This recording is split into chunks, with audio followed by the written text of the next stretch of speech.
చక్కగా పారాయణం చేశారు. ఈ శ్లోకాలని ఒక్కొక్కటి వివరణ చేసుకుందాం. ఇప్పుడు మనం పారాయణం చేసినటువంటి అధ్యాయం పేరు క్షేత్రజ్ఞ విభాగ యోగం. ఇది 13వ అధ్యాయం. ఈ అధ్యాయం అర్జునుడు అడిగినటువంటి ప్రశ్నతో ప్రారంభమైంది. ఆల్రెడీ ఇందులో 5 శ్లోకాలు చెప్పుకోవడం జరిగింది. అర్జునుడు అడిగినటువంటి ప్రశ్న ఒకసారి చూద్దాం. ప్రకృతిం పురుషం శైవ. ప్రకృతి అంటే ఏమిటి? పురుషుడు అంటే ఏమిటి? క్షేత్రం క్షేత్రజ్ఞమేవ. క్షేత్రం అంటే ఏమిటి? క్షేత్రజ్ఞుడు అంటే ఏమిటి? ఏతద్వేదితమిచ్చామి. వీటి గురించి నాకు వివరంగా చెప్పమంటాడు. జ్ఞానం జ్ఞేయం చకీశ్వర. చూడండి, జ్ఞానము జ్ఞేయము ఈ 2 పదాలు, క్షేత్రము క్షేత్రజ్ఞుడు ఈ 2 పదాలు, ప్రకృతి పురుషుడు ఈ 2 పదాలు. వీటి గురించి అడగడం జరిగింది, ఈయన చెప్పడం కూడా జరిగింది. భగవాను వాస ఇదం శరీరం కౌంతేయ క్షేత్రమిత్యవిధీయతే. ఇదం శరీరం కౌంతే. ఇదం అంటే ఇది అని అర్థం. ఇదం శరీరం కౌంతే. ఏదైతే మనం చూసుకుంటున్నామో, నేను స్త్రీని నేను పురుషుణ్ణి అని చెప్పుకుంటున్నాం కదా. ఇదం శరీరం కౌంతేయ. ఇది ఈ శరీరం ఏదైతే ఉందో దీనికి క్షేత్రమిత్యవిధీయతే, క్షేత్రం అని చెప్తారు. ఏతద్దో వేత్తితం ప్రాహు క్షేత్రజ్ఞ తద్విదః. అది క్షేత్రాన్ని ధరించి క్షేత్రము ద్వారా వచ్చేటటువంటి సుఖ దుఃఖాలు అనుభవిస్తూ క్షేత్రం గురించి తెలుసుకుంటున్నాడు కదా. ప్రాహు అంటూ తెలుసుకుంటున్నాడు కదా. ఆ తెలుసుకునేటటువంటి వాడు క్షేత్రజ్ఞుడు అన్నమాట. ఇలాగ మనకి 5 శ్లోకాల దాకా చదువుకుంటూ వెళ్ళిపోతాం. క్షేత్రజ్ఞుని చాపి మాం విద్ది సర్వక్షేత్ర శివాలు. ఇక్కడ వ్యష్టి సమిష్టి 2 రకాలు. వ్యష్టి అంటే మన శరీరం, ఇదం శరీరం మన శరీరం. మరి ఇక్కడ ఈ విషయంలో మనకు ఒక్క శరీరమే లేదు, అనేక శరీరాలు ఉన్నాయి. అన్నీ కూడా సమిష్టి శరీరాలు.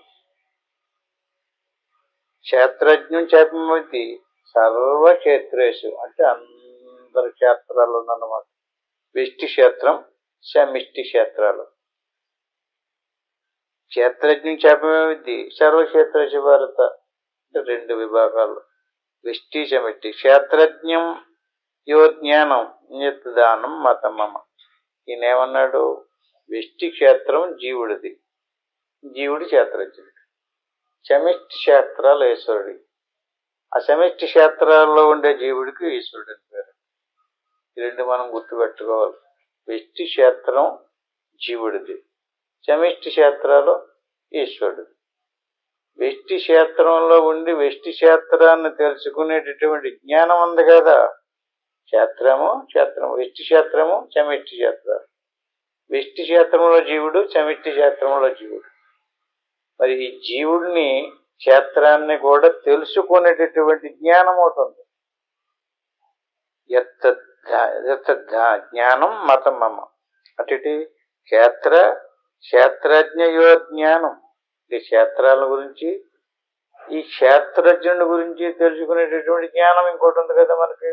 అంటే మనలో జీవుడు ఉన్నాడా తెలుస్తుంది, శరీరము కూడా తెలుస్తుంది, క్షేత్రము తెలుస్తుంది, క్షేత్రజ్ఞుడు కూడా తెలుస్తున్నాడు.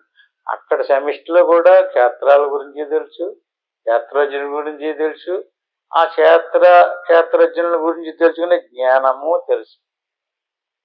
ఇది జ్ఞానం మతం మమ.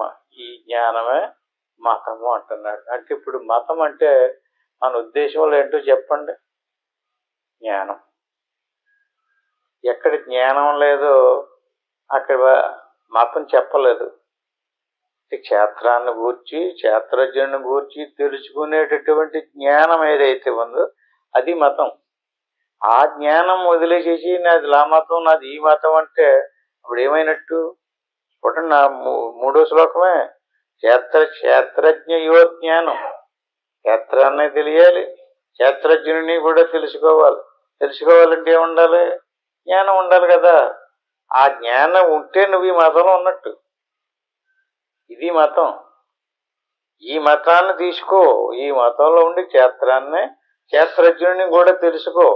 తెలుసుకున్నప్పుడు నీకు విడిపోద్ది మొత్తం అంత. జీవుడేంటో, ఈశ్వరుడు అంటే ఏంటో, క్షేత్రమేంటో, క్షేత్రజ్ఞుడేంటో. ఈ రకంగా తత్క్షేత్రం యచ్చయాదృక్ష యద్వికారి యతచ్యత్ తథయో యత్ ప్రభావచ్చ తత్సమాచయన మే శృణు. అంటే ఈ క్షేత్రజ్ఞ గురించి జ్ఞానము ఎక్కడి నుంచి వచ్చినాయి? దీన్ని ఎవడు తయారు చేశాడు? ఈ అధ్యాయంలో చెప్తానన్నాడు. తత్క్షేత్రం యచ్చయాదృక్ష అంటే క్షేత్రజ్ఞుడు ఇందులో ప్రవేశించాడు కదా. ఎక్కడి నుంచి వచ్చాడు అతను? ఎవరు సృష్టించారు? క్షేత్రం తయారైంది కదా. ఎలా తయారైంది? ఏ పదార్థంతో తయారు చేశారు? ఏదో పదార్థంతో కదా. మనం ఊర్లో గారిలో ఉండేమనుకోండి, దేనితో ఉండేరని అడిగితే చెప్తారు కదా మెటీరియల్స్. ఇల్లు కట్టుకున్నామంటే ఇల్లు ఏ మెటీరియల్స్ తోటి కట్టారు. అట్టి మాదిరిగానే ఈ క్షేత్రాన్ని ఏంటిది? క్షేత్రం దేనితో తయారైంది? ఎవరు తయారు చేశారు? అందులో ఉన్నటువంటి క్షేత్రజ్ఞుని ఎవరిని పుట్టించారు? ఈ క్షేత్రజ్ఞులను గూర్చి తెలుసుకునేటటువంటి జ్ఞానం ఎక్కడి నుంచి వచ్చింది? ఈ క్షేత్రానికి ఎలాంటి వికారాలు ఉన్నాయి, ఎలాంటి గుణాలు ఉన్నాయి, ఎలాంటి లక్షణాలు ఉన్నాయి? అందులో ఉన్నటువంటి క్షేత్రజ్ఞుడికి ఎలాంటి వికారాలు ఉంటాయి, ఎలాంటి గుణాలు ఉంటాయి? ఈ వికారాలతో కూడుకున్నటువంటి సముదాయం ఉంది కదా, ఇది ఎక్కడి నుంచి వచ్చింది? అలా ఆకాశం నుంచి తయారైందా? ఎలా తయారైంది? ఏ వికారాలతో కూడుకుంది? ఈ అంశాలన్నిటినీ కూడా క్లుప్తంగా సంగ్రహంగా ఈ అధ్యాయంలో చర్చిద్దానంటున్నాడు. బాగా దాన్ని మనం అంటే ప్రశ్నని మనం గుర్తు పెట్టుకున్నట్టయితే ఇందులో ఏ విషయం చెబుతారన్నది ముందే చెప్పేశాడు. ఏ విషయం? క్షేత్రము, క్షేత్రజ్ఞుడు, క్షేత్రజ్ఞుల యొక్క జ్ఞానము ఎక్కడి నుంచి వచ్చినాయి, ఎలాగొచ్చినాయో అంచేది. ఇది ఇక్కడ ఒక మాట కూడా చెప్పాడు 5వ శ్లోకంలో. ఋషిభిర్భియుదాగీతం ఛందోభిర్విదై పృథక్ పృథక్. ఈ విషయాన్ని భగవద్గీతలో ఈయన చర్చించాడు కదండి. ఇది మీకు కావాలంటే ఈ విషయాన్ని పూర్వపు ఋషులే ఋషిభిర్బుధాగీతం ఛందోభిర్విదై పృథక్ పృథక్ వేదాలలో నిక్షిప్తం చేశారు, ఛందోబద్ధం చేశారు, శ్లోకాల రూపంలో, మంత్రాల రూపంలో. అలాగే బ్రహ్మసూత్ర పదచ్చైవ బ్రహ్మసూత్రాల్లో లిఖించారు ఈ సబ్జెక్ట్ని అంతటినీ కూడా. ఏతుమద్వినిశ్చిత అంటే ఏతువాద దృక్పథంతో పరిశీలన, ప్రశ్నించటం. అవునా కాదా? ఎలాగైతే ఎలాగా? ఇలా ప్రతిదానికి కూడా ఊరికి చెప్పుకుపోలేదు, చర్చించారనమాట. ఏతు మద్వినిశ్చిత అంటే నీకు నిశ్చయానికి వచ్చేదాకా, నీకు తెలిసేదాకా, నీకు అర్థమయ్యేదాకా, నీ అనుభవానికి వచ్చేదాకా వదిలిపెట్టలేదు. అందుకనే ఏదో 4 శ్లోకాల్లో లేదో శాస్త్రమో చెప్పేసి వదిలేదు. మళ్ళీ ఇంకో దాంట్లో అనేక శాస్త్రాలు, వేదాలు, ఉపనిషత్తులు, పురాణాలు, ఇతిహాసాలు, అలాగే యోగ శాస్త్రాలు, అనేక శాస్త్రాలలో చర్చించారు. ఇంతకీ చర్చించినటువంటి సబ్జెక్ట్ ఏమిటి? ఈ విశ్వం ఎక్కడి నుంచి వచ్చింది, ఈ జీవరాశి ఎక్కడి నుంచి పుట్టారు, ఈ శరీరాలు ఎలాగొచ్చినాయి, ఏ పదార్థంతో ఇది తయారైంది, దానిని గురించి ఇందులో ఇప్పుడు చర్చ మొదలవుతుంది అనమాట. ఇప్పుడు చెప్తున్నాడు ఏంటి? ఏ వికారాలతో, వికారాలు కాదు, ఏ పదార్థాలతో తయారైంది, ఏ వికారాలు కలిగి ఉంటుంది, దాన్ని ఎలాంటి పరిణామం, ఎలాంటి లక్షణాలు. 6, 7, 12 శ్లోకం దాకా ఇదే విషయాన్ని చర్చించారు. ఇప్పుడు ఈ శ్లోకం చూద్దాం. మహాభూతాన్యహంకారో బుద్ధిరవ్యక్తమేవ చ ఇంద్రియాణి దశైకంచ పంచేంద్రియ గోచరాః ఇచ్ఛా ద్వేషః సుఖం దుఃఖం సంగాతస్యేతనా ధృతిః ఏతత్ క్షేత్రం సమాసేన సవికారముదాహృతం. వివరణ చూసుకుందాం. మహాభూతాన్యహంకారో, మహాభూతాలు అంటే పంచభూతాలు అంటారు.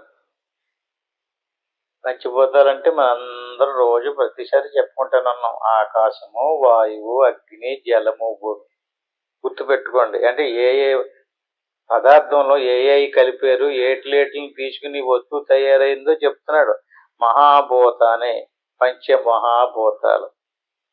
అహంకారో, అహంకారం. బుద్ధి, బుద్ధిరవ్యక్తమేవశ అంటే బుద్ధి అవ్యక్తం. అవ్యక్తం అంటే అవిద్య. లెక్క అన్న పెడతారా? అవిద్య. ఏవశ దశ ఇంద్రియాణి అంటే దశేంద్రియాలు. మన చెవులు, కన్నులు, ముక్కు, జ్ఞానేంద్రియాలు 5. వాక్కు, పాణి, ఉపస్థపాయువులు 5 అంటే స్తోత్రము, తక్కు, చక్కు, జిహ్వ, గ్రహణము 5 జ్ఞానేంద్రియాలు అంటారు. వాక్కు, పాణి, పాదపాయువులు 5 కర్మేంద్రియాలు అంటారు. ఏకం చ ఈ 10 ఏకం చ అంటే ఇంకోటి ఉంది, మనస్సు ఒకటే. ఈ 10 ఇంద్రియాలు వెనకాల మనసు ఉంటుంది అనమాట. ఈ మనసు ఇంద్రియ గోచరాహ. ఈ 10 ఇంద్రియాల ద్వారా మనసు జీవుడు బయటికి పంపించి ఏ ఇంద్రియానికి ఏది విషయం గోచరం అవుతుందో తెలుసుకుంటున్నాడు. కంటిని ఉపయోగించాడు అనుకోండి, కంటికి విషయం ఏదో గోచరం అవుతుందా? గోచరం అవడం అంటే ఏంటండి? కనపడడం తెలుస్తుంది కదా మనకి. అలాగే చెవిని ఉపయోగించినప్పుడు శబ్దాలు, ముక్కును ఉపయోగించినప్పుడు వాసనలు, నాలుకను ఉపయోగించినప్పుడు ఋషులు. ఇలా ప్రతి ఇంద్రియ గోచరాహ అంటే ప్రతి ఇంద్రియానికి ఒక్కొక్క విషయం ఉంది. అంటే 10 ఇంద్రియాలు ఉంటే 10 విషయాలు ఉన్నాయన్నాడు. పంచ 5ను. ఈ 5 వెనకాల మనసులో ఇంకోటి ఉంది, ఇచ్ఛ. అంటే ఇచ్ఛా, ద్వేష, సుఖం, దుఃఖం. చూడండి మనసులో ఏమేమి ఉన్నాయో చెప్తున్నాడు. ఇంద్రియాల ద్వారా బయటికి మనసు వస్తుందంటే ఆ వచ్చే మనసులో ఏ గుణాలు ఉన్నాయో, ఏ లక్షణాలు ఉన్నాయో, ఏ గుణాలు ఏమీ లేకపోతే మనసు అలా పడుకుని ఉంటుంది కొడిపెట్టలేక. ఎందుకు బయటకు వస్తుంది అనుకుంటున్నారు? ఇచ్ఛ. ఇచ్ఛ అంటే ఏంటండి?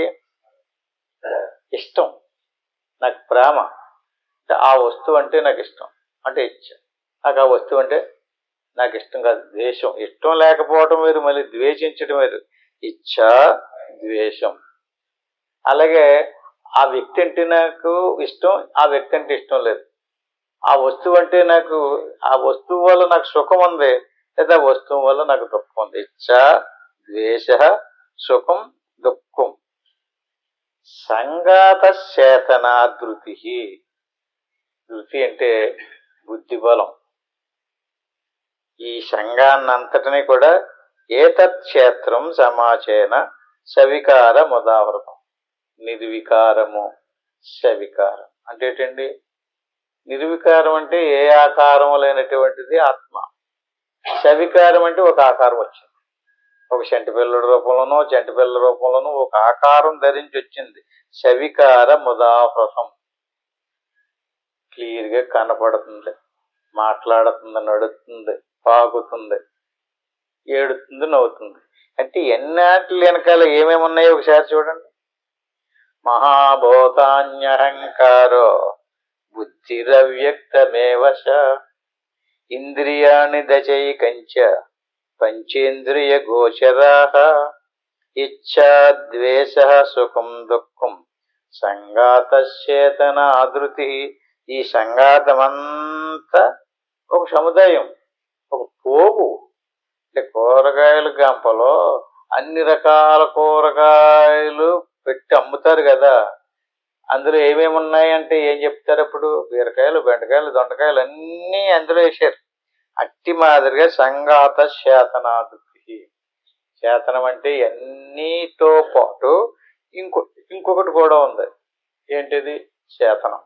చేతనం అంటే కదులుతుంది కదా. ఇవన్నీ అలా ఒక దుక్కును పోగు కింద పెట్టేసి లేవు.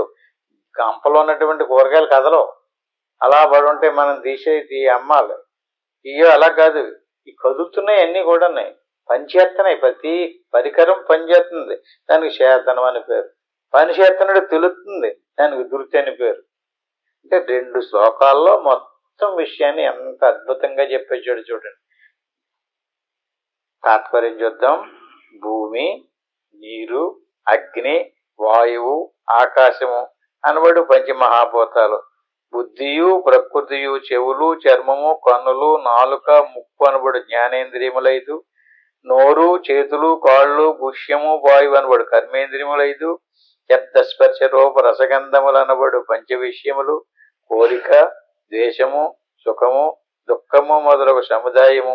తెలివి, ధైర్యము ఇవన్నీ కలిసి క్షేత్రమని దీనికి వికారములతో కూడా సంగ్రహముగా చెప్పబడును. ఇక జ్ఞానమును కూర్చుంది. ఇప్పుడు క్షేత్రం అంటే మనకు తెలిసిందా? ఏది క్షేత్రము? వ్యష్టి సమిష్టి 2 రకాలుగా చెప్పాడు. ఇదం శరీరం కౌంతేయ అనేసాడు, సరిపోయింది. అంటే ఇది అంటే ఈ శరీరం. కానీ ఈ శరీరంలో ఏమేమున్నాయి? ఇన్ని రకాలు ఉన్నాయి. ఇన్ని రకాల వస్తువులు. నీ గంపలో ఏమున్నాయి, ఈ కడవలో ఏమున్నాయి, ఈ కుండలో ఏమున్నాయి అన్నారు అనుకోండి. ఇందులో కళ్ళు ఉన్నాయి, కాళ్ళు ఉన్నాయి, చెవులు ఉన్నాయి, తెలుసుకునే అనేక పరికరాలు ఉన్నాయి. ఇందులో ఏ పరికరం పని చేయకపోయినా కన్ను పని చేస్తలేదు అనుకోండి, అతను గుడ్డోడు అంటారు. చెవులు పని చేయకపోతే చెవిటోడు అంటారు. వాక్కు పని చేయకపోతే మోగోడు అంటారు. కాలు పని చేయకపోతే కుంటోడు అంటారు. అంటే ఏ ఒక్క అవయం పని చేయకపోతే అతని పేరు మారిపోతుంది, అతని నడక మారిపోతుంది. అంటే ఇవన్నీ కలిపి క్షేత్రం అన్నమాట. ఇప్పుడు ఈ పంచమహాభూతాలు దేనితో తయారయ్యినాయి? పంచభూతాలను స్థూలభూతాలు అంటారు. ఈ పంచభూతాలకు వెనకాల సూక్ష్మభూతాలు ఉన్నాయి, అట్లా తన్మాత్రలు అంటారు. అంటే ఇప్పుడు ఉదాహరణగా ఆకాశం ఉంది. ఆకాశానికి గుణం శబ్దం, వాయువుకి గుణం స్పర్శం, అగ్నికి గుణం రూపం, జలానికి గుణం రసం, భూమికి గుణం గంధం. శబ్ద, స్పర్శ, రూప, రసగంధాలు. దీనివల్ల పంచభూతాలకి 5 గుణాలు వచ్చినాయి కదా. ఎందుకు వచ్చినాయి గుణాలు పంచభూతాలకి? అంటే తన్మాత్రల నుంచి పంచభూతాలు పుట్టినాయి. ఎలా పుట్టినాయి? శబ్దము నుంచి ఆకాశం పుట్టింది, అందువల్ల ఆకాశానికి శబ్దగుణం. స్పర్శ నుంచి వాయువు పుట్టింది, అందువల్ల వాయువుకి స్పర్శ గుణం. రూపము నుంచి అగ్ని పుట్టింది, అందుకని అగ్నికి రూపగుణం. రసము నుంచి జలం పుట్టింది, అందువల్ల జలానికి రసగుణం. గంధము నుంచి భూమి పుట్టింది, అందుకని భూమికి గంధగుణం. ఈ 5 వచ్చినాయి కదా. ఇప్పుడు మరొకసారి చూడండి. ఆకాశము శబ్దగుణం కలిగి ఉంది. ఆకాశము శబ్దగుణం ఒకటే ఉంది. చూడండి, ఆకాశంలో నుంచి వాయువు పుట్టింది. ఆకాశోద్వాయు, ఆకాశం నుంచి వాయువు వచ్చింది. వాయువుకి 2 గుణాలు ఉన్నాయి, శబ్దము ఉంది, స్పర్శము కూడా ఉంది. ఆకాశానికి ఒకటే గుణం, వాయువుకి శబ్దము, స్పర్శము.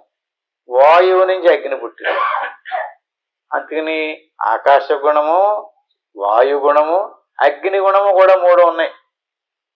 అంటే ఏటయ్యి అగ్నికి ఏమేముంది? పటపటమంటూ శబ్దం చేస్తుంది. శబ్దం దేని గుణం? ఆకాశాన్ని. దగ్గరికి వెళ్ళేటప్పటికే వేడి స్పర్శ తెలుస్తుంది. స్పర్శ దేని గుణం? వాయు గుణం. క్లియర్గా కనపడుతుంది, మెరుస్తూ ప్రకాశంతో. రూపగుణం అగ్నిది. అటువంటి అగ్ని నుంచి జలం పుట్టింది. జలానికి మళ్ళీ శబ్ద, స్పర్శ, రూప, రసగుణాలు 4 ఉన్నాయి. అలా జలాన్ని నుంచి భూమి పుట్టింది. శబ్ద, స్పర్శ, రస, రూపగుణాలు 5 భూములు ఉన్నాయి. అంటే కిందకు వచ్చే కొద్ది 5 గుణాలు ఉన్నాయి, పైకి వెళ్ళి కొద్ది ఒక గుణం కోల్పోతుంది. భూమి జలంలో కలిపేసామనుకోండి, భూమి గుణం కోల్పోతుంది. జలం అగ్నిలో కలిపితే జలగుణం కోల్పోతుంది. అంటే ఇటు గుణాలు ఒక్కొక్కటికి కేవలం చివరికి ఏది మిగులుతుంది? ఆకాశం మిగులుతుంది. ఈ రకంగా మహాభూతాన్యహంకారో అంటే మూలం ఏది? ఆకాశం. దాని నుంచి అన్నీ వచ్చినాయి. అట్ల నుంచి ఎంత తయారైంది? సంఘాత చేతనాధృతి. ఇదొక సంఘాతం, ఇదొక సముదాయం. ఇటువంటి ఈ సముదాయములో అమానిత్వం, అదంబిత్వం, అహింసా, క్షాంతిరార్జవం, ఆచార్యోపాసనం, శౌచ్యం, స్థైర్యమాత్మ వినిగ్రహ. వినిగ్రహ, ఆత్మ వినిగ్రహ, మనోనిగ్రహము. ఇంద్రియార్ అమానత్వము, అభిమానము లేకుండుట. అమానత్వం, అదంబత్వం, అహింస, కాంతిరాజు. అమానత్వం అభిమానము లేకుండుట. అదంబత్వం దంభము లేకుండుట. అహింస హింస చేయకుండా ఉండడం. శాంతి ఓర్పు కలిగి ఉండడం. ఆర్జవం రుజుభావము కలిగి ఉండడం. ఆచార్యోపాసనం గురువుకు సేవ చేయటం. గురు ధ్యానం. శౌచం శుశుత్వం, ధైర్యం, స్థిరత్వం. అంటే ఇప్పుడు ఈ చెప్పేటటువంటి శ్లోకాలు ఏంటంటే ఈ క్షేత్రం ఎలా తయారైందో చెప్పాడు కదా. ఈ క్షేత్ర సముదాయంలో క్షేత్రజ్ఞుడు ఉన్నాడు. అతనిలో జ్ఞానం ఉంది, అజ్ఞానము కూడా ఉంది. ఆ ఏంటి అన్నదే అమానత్వం, అదంబత్వం, అహింస, శాంతిరాత్వం. ఆచార్యోపాసనం, శౌచం, ధైర్యమాత్మ వినిగ్రహం. రెండో శ్లోకం చూద్దారు చూడండి. ఇంద్రియార్థేషు వైరాగ్యం అనహంకార ఏవశ. జన్మ మృత్యు జరా వ్యాధి దుఃఖ దోషాను దర్శనం. ఇది తెలియాలి మనకి. ఈ శ్లోకాలు కంఠస్థం చేసేసి వీటి యొక్క తాలూకు అర్థాన్ని మనం క్లియర్గా తెలుసుకున్నాం అనుకోండి, ఇది ఎలా తయారైందో దీని గుణగణాలు ఏంటనేది మనకి తెలిసి వస్తుంది అనమాట. అంటే ఏంటి ఇప్పుడు? ఇంద్రియార్థేషు ఆత్మ వినిగ్రహ అంటే మనసును నిగ్రహించుకోవాలి. మనసు ఎలా మాట్లాడుతుంటే అలా మాట్లాడుతున్నాం అనుకోండి, ఆ వాక్కు నిగ్రహించుకోవాలి. చూసే ఇంద్రియాలు నిగ్రహించుకోవాలి, మనసును నిగ్రహించుకోవాలి. మనసును నిగ్రహించి ఇంద్రియాలన్నీ మనసు స్వాధీనంలో ఉన్నాయి కనుక మనసును నిగ్రహించుకోవాలంటే అన్నిటికీ కూడా మనసు హెడ్ కనుక దాన్ని ఆత్మ అన్నారు.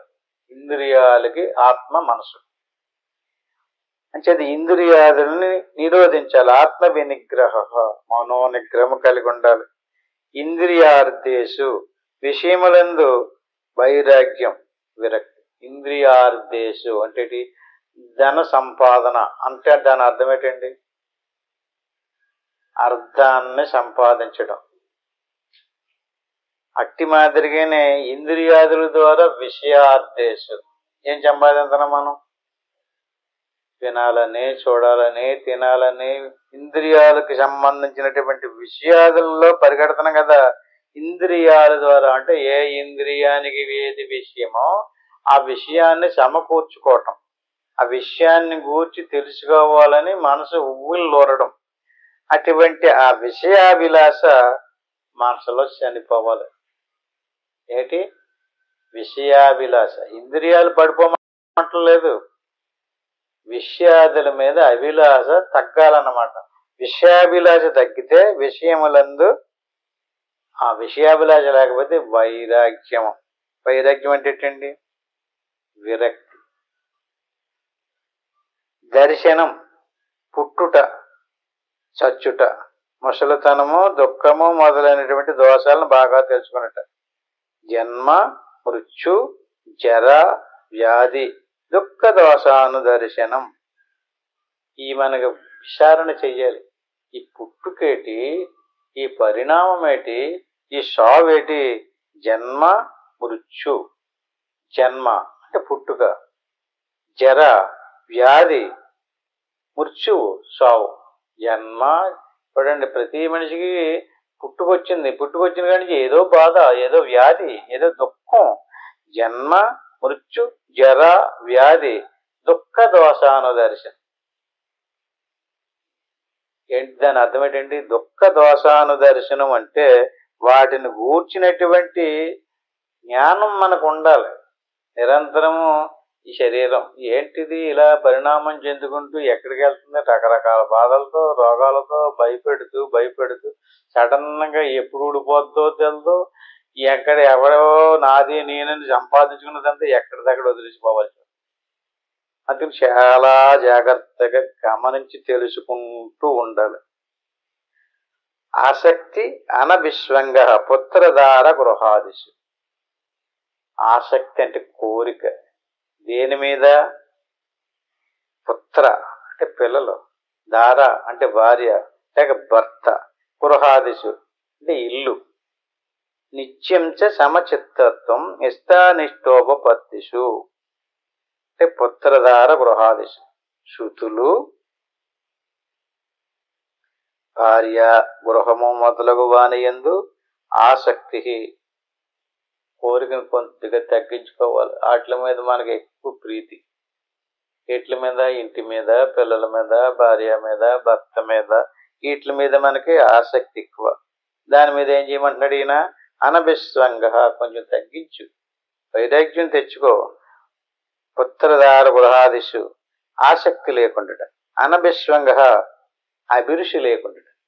మనం కొన్ని తినే పదార్థం మీద కొన్ని హాయిగా లొట్టలేసుకుంటూ చాలా బాగుంది అని తింటాం కదా, అంటే దానికి ఏంటి? రుచి ఉండడం. అనభిస్వంగగా అంటే అభిరుచి లేకపోవటం. ఇష్టం లేదనుకోండి, వద్దులేండి అంటుంటాడు. ఎందుకని దాని మీద ఇష్టం లేదు అతనికి.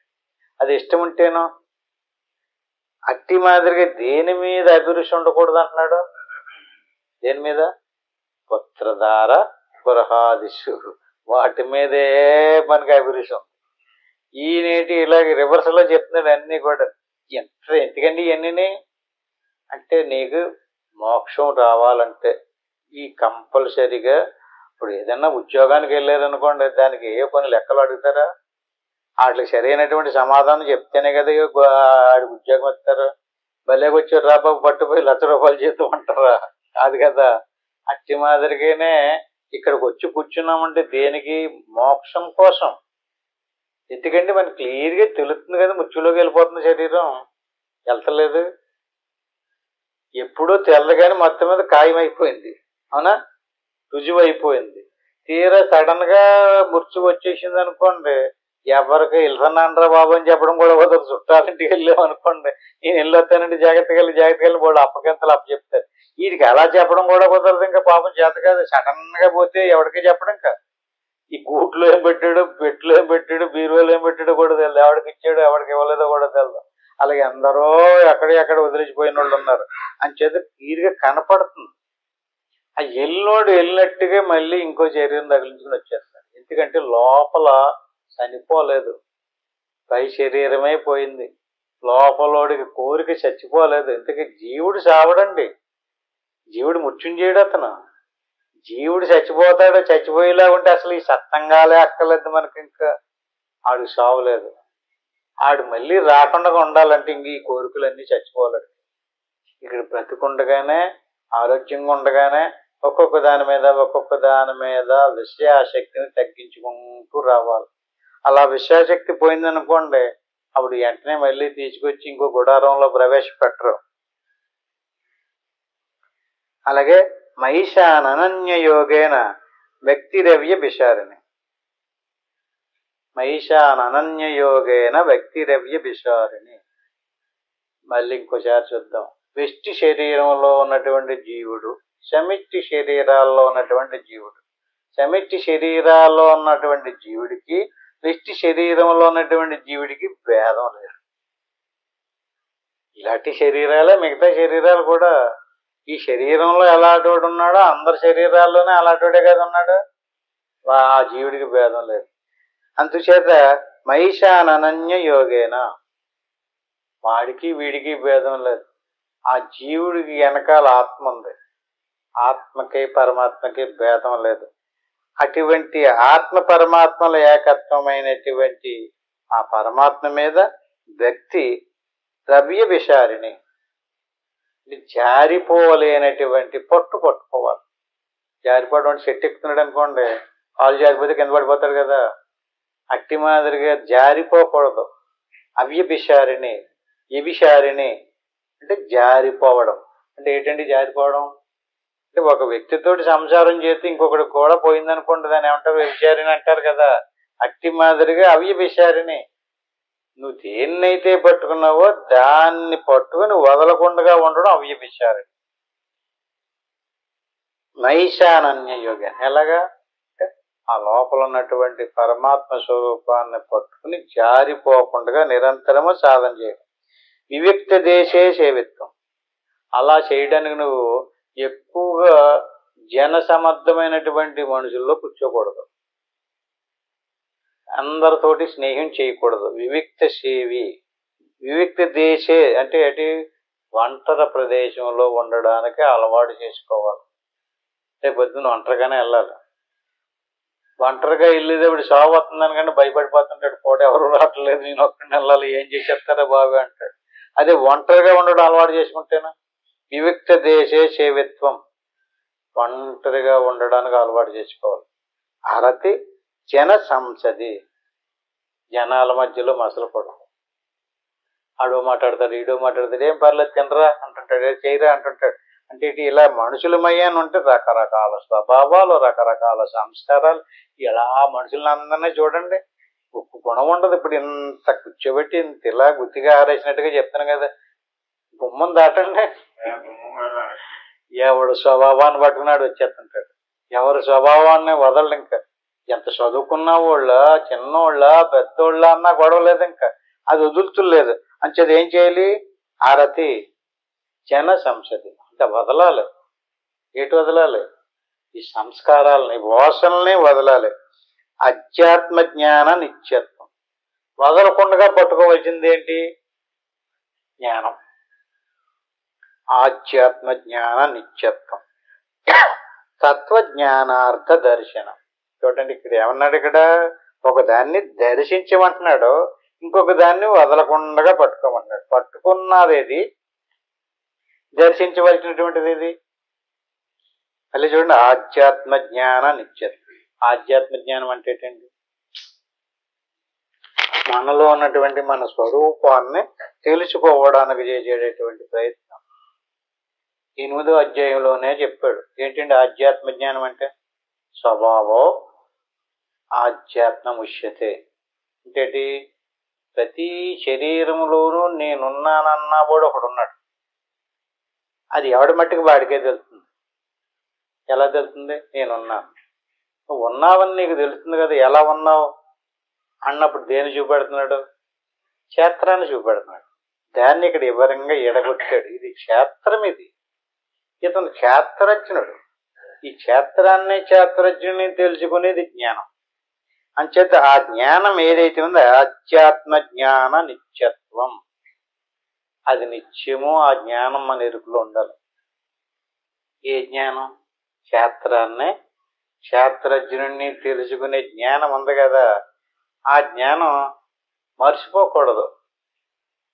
నువ్వు సైకిల్ మీద వెళ్తున్నా, కారు మీద వెళ్తున్నా, బండి మీద వెళ్తున్నా, చుట్టాల మధ్యలో కూర్చున్నా, బంధువుల మధ్యలో కూర్చున్నా, సంసారం చేసేటప్పుడు, వండుకునేటప్పుడు, తినేటప్పుడు, ఎప్పుడైనా సరే ఏమి పట్టుకుని వదలాలి, నిత్యత్వము. అంటే ఏదో పొద్దుట ఏ సమయంలో మమ్మల్ని ఈ జ్ఞానంలో ఉండమంటారండి అంటే ఈయన ఏం చెప్తున్నారు చూడండి. పొద్దున్న లేచినప్పుడు కూర్చో, లేదా రాత్రి పడుకోతేప్పుడు కూర్చో అంటలేదు. మరి ఎప్పుడు నిత్యము అదే స్పృహలో ఉండు, అదే స్మృతిలో ఉండు, నిరంతరము కూడా ఆధ్యాత్మ జ్ఞాన నిత్యత్వం. నీకు ఖాళీ దొరికితే ఇంక ఇది క్షేత్రము, ఇంక ఈ జ్ఞానేంద్రియాలు, ఇంక ఈ కర్మేంద్రియాలు, ఈ ఏమో అంతరేంద్రియాలు, ఈ ప్రాణాలు, ఇది శరీరం, అలా లెక్కట్టండి. ప్రతి దాన్ని దేనికి దేనికి తోటకూర, ఇది గోంగూర అని ఎడదీసినట్టుగా ఎన్నాటిని శరీరాన్ని ఇలా రోజు రోజుకి ఎడదీసి చూసుకుంటాం అనుకోండి, మనకి జ్ఞానం దృఢపడిపోతుంది. ఎందుకంటే ఇప్పుడు అన్ని కలిసిపోయి ఉండినటువంటి సముదాయాన్నే చూస్తున్నాం. ఇదే నేనంటున్నాం. ఇప్పుడు మీరు కూర్చుని ఏం చేయాలి, జ్ఞానం, ఆధ్యాత్మిక జ్ఞానం అంటే ఇది చెయ్య, ఇది కాలు, ఇది కన్ను, ఇది చెవు, ఎడగొట్టండి దేనికే. ఈ కన్ను దేనితో తయారైంది, కాలు దేనితో తయారైంది, ఈ తయారైనటువంటి విధానం ఇక్కడ కొద్ది శ్లోకాలతోటే చెప్పారు. దీన్ని సాంఖ్య దర్శనము అంటారు. మొత్తం అంతా సాంఖ్య దర్శనంలో ఈ క్షేత్రం ఎలా తయారయ్యిందో, ఏ విభాగాలతో తయారయ్యిందో చెప్పారు. అంచేత నిరంతరము దేనికి అలా ఖాళీగా కూర్చుని ఇలా బయట ప్రపంచం వెళ్ళేవాళ్ళంక వచ్చేవాళ్ళంక కాదు చూడటం.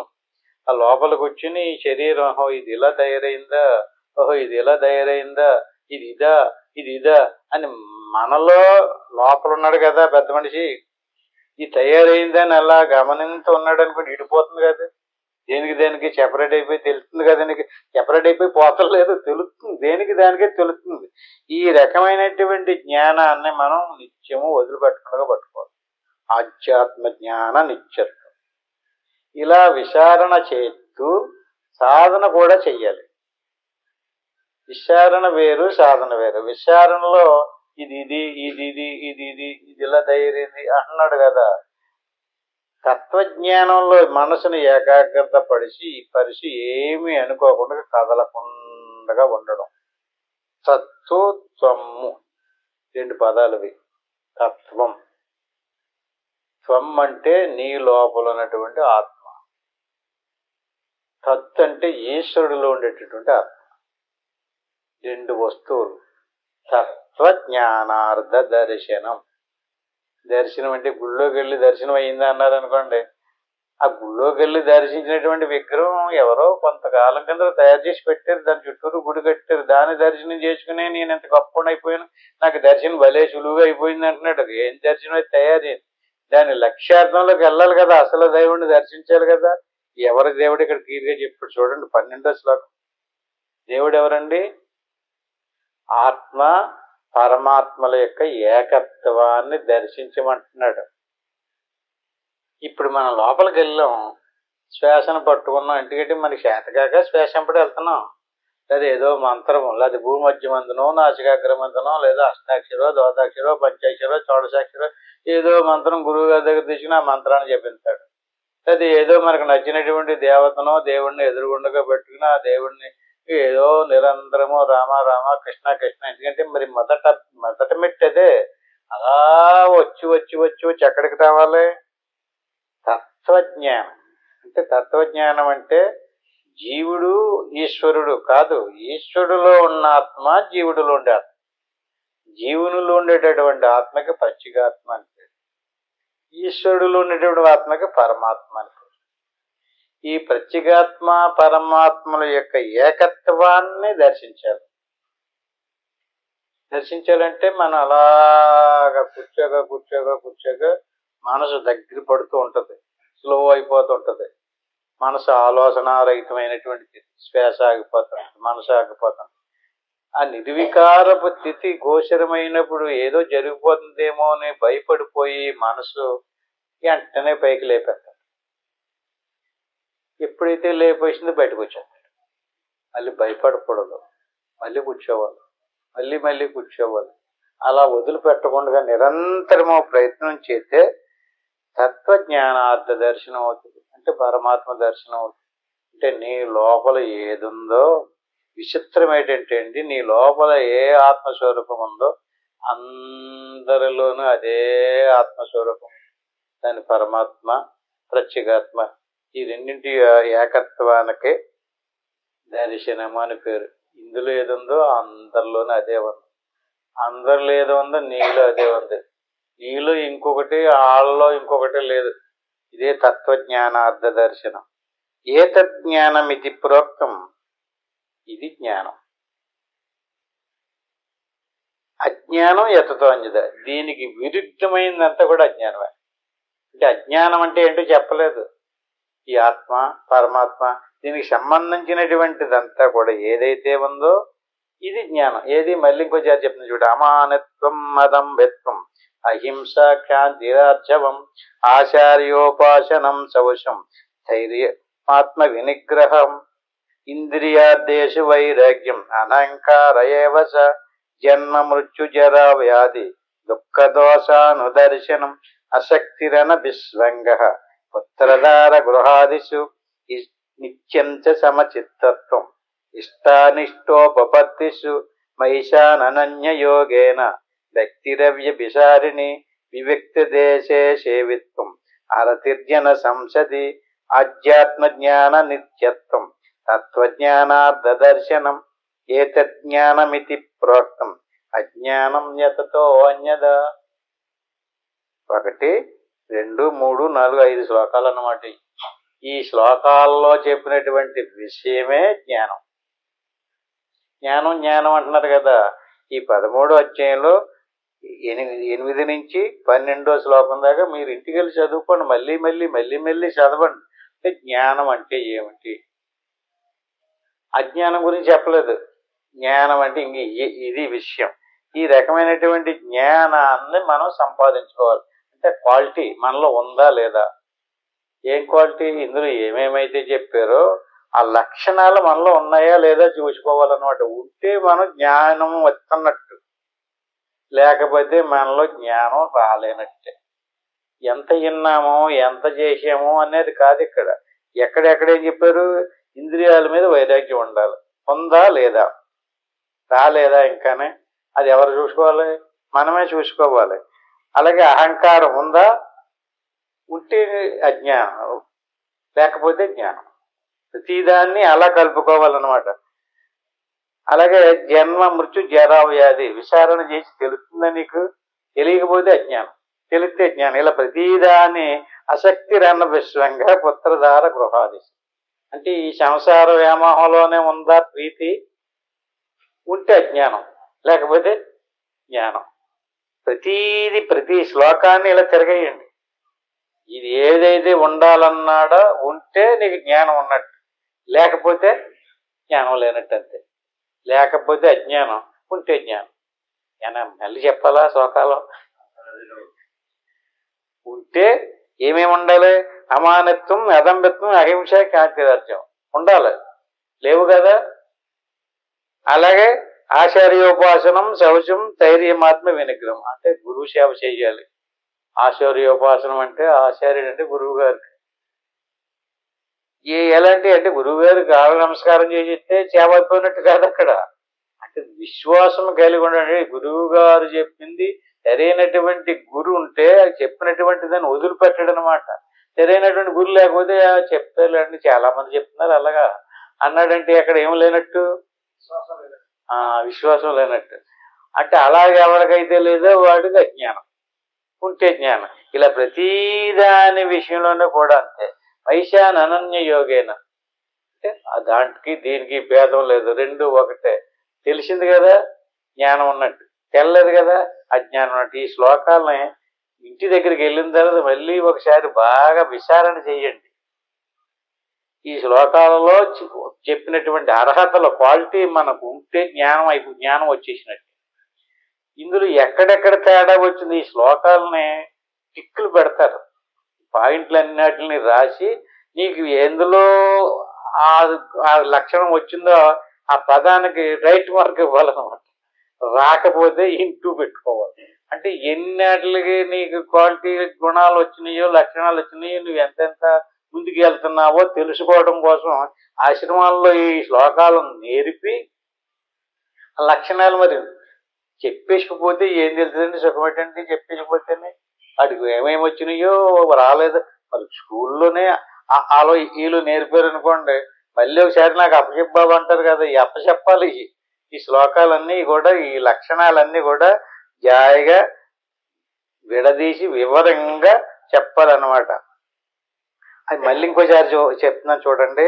తన్ను తాను గొప్ప అని భావించు అభిమానము ఉందనుకోండి అజ్ఞానం. అభిమానం లేదనుకోండి జ్ఞానం. ఏంటి మళ్ళీ సార్? తన్ను తాను గొప్ప అని భావించిన అభిమానం ఉండకూడదు. ఉంటే అజ్ఞానం, లేకపోతే జ్ఞానం. రైటో లేకపోతే ఇంటో చూసుకోండి. ఇంక రెండోది నిష్కపటత్వము. అంటే మనిషి దగ్గర ఒకలాగా మాట్లాడుతుంటారు కదా, దాన్ని ఏమంటారు? కపటం అంటారు కదా. ఆ కపట బుద్ధి ఉంది కదా, అజ్ఞానం. ఆ కపటం పోయిందనుకోండి జ్ఞానం.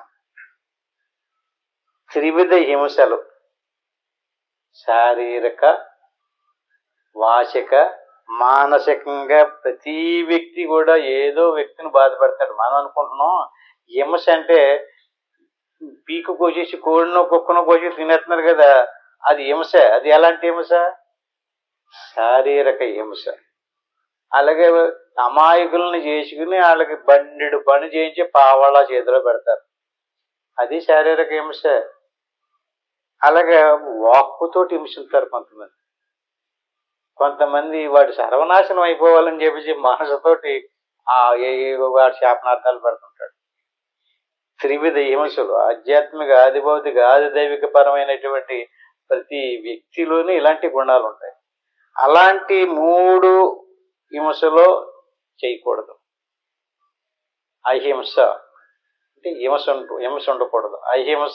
అహింస పరమో ధర్మ అంటే ఏ జీవిని కూడా బాధ పెట్టకూడదు. తర్వాత శక్తి కొలది లేనితనము, ద్వంద్వ సహిష్ణుత, రుజుభావం అంటే నీకు చేతనైనంత మట్టికి ఓర్చుకోవాలన్నాడు. రుజుభావం, ద్వంద్వ సహిష్ణం.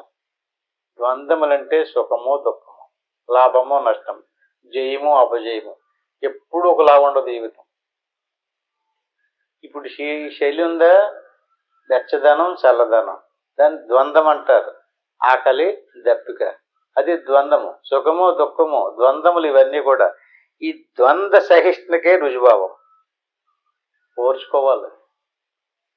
ఒకసారి ఒక్కొక్కప్పుడు ఏదో నష్టం వస్తుంటుంది, ఒక్కోసారి లాభం వస్తుంటుంది. నాకు అన్ని నష్టాలు, నాకు ఏమీ బాగోలేదు అనకూడదు. అన్నావా నీకు జ్ఞానం లేనట్టే. ఎందుకని? అలాగని ఇంట్లో దుఃఖం, ఒక్కోసారి సుఖం, సుఖ దుఃఖాలు. అందుకని భగవద్గీతలో సుఖ దుఃఖాలు సమయకృత్వ, ఒకే వైపుకి తిరిగిపోకు. ఎందుకంటే ప్రకృతి నుంచి నిరంతరము పరిణామం చెందుతుంది కదా. ప్రకృతి పరిణామం చెందేటప్పుడు ఒక్కోసారి సుఖం వస్తుంది, ఒక్కోసారి దుఃఖం వస్తుంది, ఒక్కోసారి భయం, ఒక్కోసారి బాధ, ఒకసారి లాభం, ఒకసారి నష్టం. ఇవన్నిటిని కూడా నువ్వేం చేయాలి? ఈ ద్వంద్వాలను సహించుకునేటటువంటి గుణానికి రుజుభావం అని పేరు. ఓర్చుకోవాలి. గురు సన్నిధిని నిరంతరము గురువు గారి యొక్క సాంగత్యంలో గడపడానికి ప్రయత్నం చేయాలి. అంటే గురు సేవ, ఆచార్యోపాసనం అంటే అదే. గురువు గారికి ఎప్పుడే అవసరం అవుతుందో అన్నట్టుగా అనుకూలమన్న సమయాన్ని గురువు గారు సన్నిధిలో ఉండాలి. గురు సన్నిధి. నిర్మలత్మనకు ప్రయాసము, మనసును శుద్ధంగా ఉంచుకోవడానికి నిరంతరము ఆలోచించాలి. ఎందుకంటే మనసు ఉన్నట్టుండి సడన్గా ఆ ఊరు వెళ్దాము, ఈ ఊరు వెళ్దాము, అది చూసేద్దాం, ఇది చూసేద్దాం వెళ్ళిపోతే జారిపోతుంటుంది. ఆ జారిపోయేటటువంటి మనసుని వెళ్ళిన కాడ అక్కడ ఏమేం జరిగిందో అదంతా రికార్డ్ చేసి లోపల పాముకుంటుంది. వచ్చి కూర్చున్న తర్వాత అయ్యే కనపడుతుంటాయి. అందుకని నిర్మలత్వానికి మనం నిరంతరము ప్రయత్నం చెయ్యాలి. అంతేగాని అంటించుకోవడానికి ప్రయత్నం చేయకూడదు. బ్రహ్మమునందల నిశ్చలత్వము, శ్వాస మనసు ఆగినటువంటి నిశ్చల స్థితిని మనకి అనుభవానికి రావాలి. అలాగే గురువులపై మనసును నియమించి నిగ్రహంగా ఉంచటం అలవాటు అవ్వాలి. 10 నిమిషాలు కూడా దాని మీద నిగ్రహంగా పెట్టుకోలేకపోతున్నాడు అనుకోండి, అంటే అతనికి ఇంకా జ్ఞానం సరిగ్గా కలగలేదన్నమాట. శ్వాసను గమనం ఆగిదాకా వదలకుండా పట్టుకుని ఉండాలి. విషయములపై విరక్తి. అలాగే లౌకికముగా నేను నేను అనుకున్న అహంకారమును అణిసివేసుకోవాలి. ఎప్పటికప్పుడు నేను ఎన్ని చేశానండి, నేను అడిగి ఉద్యోగం ఏం చేయనండి, దీనికి ఇల్లు కట్టించానండి, అడిగి పెళ్లి చేశానండి అంటుంటాడు కదా. ఎవరికైతే అహంకారం ఉందో అని పెద్ద పాము అనమాట. మీరు వైకుంఠపాళ్ళు ఎప్పుడైనా చూసారా? ఆడారు కదా, ఆడవాళ్ళు అందరూ వైకుంఠపాళ్ళు ఆడుతుంటారు కదా. చిన్న చిన్న పాములు ఉంటాయి. చిన్న చిన్న పాములు ఉంటే ఏదో 4-5 మెట్లు కిందకి జారిపోతాడు. పెద్ద పాము ఒకటి ఉంటుందండి. ఆ పెద్ద పాము కూడా కరిచింది కదా, మొత్తం ఒకటిలోకి వచ్చేస్తాడు. ఆ పెద్ద పాము పేరు అహంకారం. చూడండి, ఆ వైకుంఠపాళ్ళి అట్ట మీద రాసి ఉంటుంది. ఆ పాము పేరు అహంకారుడు అనమాట. అంచేత అహంకారాన్ని దరిచేరనివ్వకూడదు. మనసులో నేనంత చాలా గొప్పవాడండి, నేను చదువుకున్నాను, నాకు అన్నీ తెలుసు, నేను అన్నీ చేశాను, నేను సాధనలో నిష్ణాతుడిని అయిపోయాను, ఎలాంటి ఏ రకమైనటువంటి అహంకారం అని మొల్లనివ్వకూడదు. అహంకారం వచ్చిందా అయిపోయాడు. అలాగే పుట్టుక, సాగు, వృద్ధత్వము, వ్యాధి, దుఃఖము, వీటి గురించి వివరంగా ఎప్పటికప్పుడు తెలుసుకుంటూ ఉండాలి. పుత్ర, భార్య, గృహాదులపై బ్రహ్మనిష్ట సమయమున ఆసక్తి లేకుండా ఉండాలి. సరిగ్గా సాధనకు వచ్చినప్పుడే గుర్తుకొస్తుంటాయి. నేను వాటిని గుర్తుకు తెచ్చుకోకూడదు. అభిరుచి లేకుండాట. అధిష్టానమైన బ్రహ్మ దృష్టితో ఇష్టానిష్టముల సమత్వము, గురుకీలపై నియమింపబడిన చిత్తత్వము ప్రత్యేగాత్మకు తనకంటే వేరు కాని బ్రహ్మయోగము నుండి జారి అనాత్మపై నిఘా ఉంచు నీచ స్థితి లేకుండుట, సంకల్పరహిత స్థలమును నుండుట, కలిగడి తోపికలందు మునగకుండుట, బ్రహ్మజ్ఞానముచే నియమించుచుండుట, యథార్థ జ్ఞాన ప్రయోజనము దర్శనము. ఈ సద్గుణములన్నీ జ్ఞాన మార్గములు. ఈ సుజ్ఞాన మార్గ విరోధి అజ్ఞానం. ఇందులో ఏమేమైతే లేవో అర్హతలో అవి మనమే ఒకసారి అన్నీ ఒక తెలకాయతం మీదకి మీకు ప్రింట్ చేసి ఇమ్మంటే ఇస్తాం. అవన్నీ ఇంటికి అట్టి చూసుకుని ఇందులో ఏది ఉంది ఏది లేదు ఏది మనకి వచ్చిందో అది చూసుకుంటే జ్ఞానం వచ్చేసినట్టు. ఇన్ని శాస్త్రాలు అక్కర్లేదు, చాలు ఇంతే. రోజు సత్సంగం వినకపోయినా కూడా పర్వాలేదు.